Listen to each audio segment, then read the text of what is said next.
When you're investing in property, you're dealing in people, and you're dealing in people wanting to own or rent your house. I think you have to be really careful with investing to take a long-term view to make sure that someone's actually going to want it one day.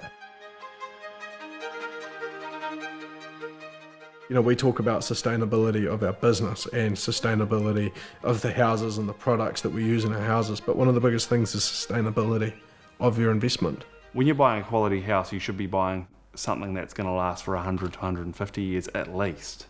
People are building houses now that only last for 40, 50 years. And people don't realise, I think, a lot of the time what they're buying. 50 years, it's not a very good investment.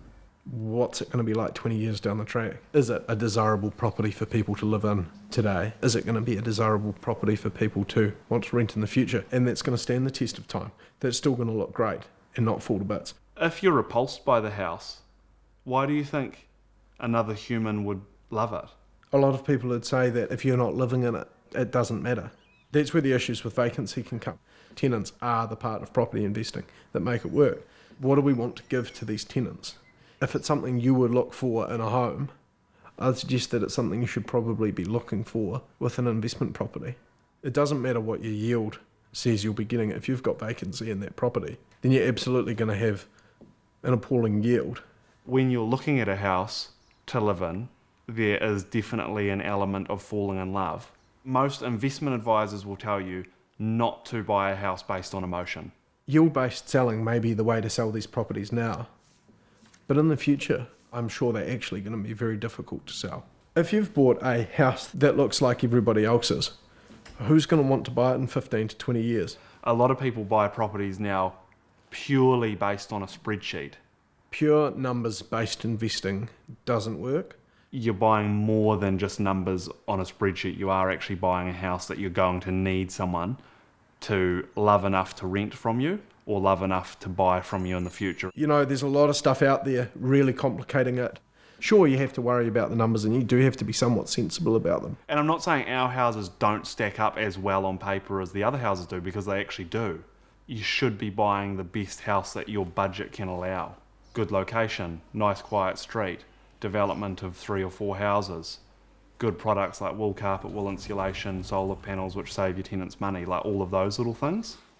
Even if it is completely an unemotional decision, you should still be buying the best house in its class, because someone along the line will definitely be emotional.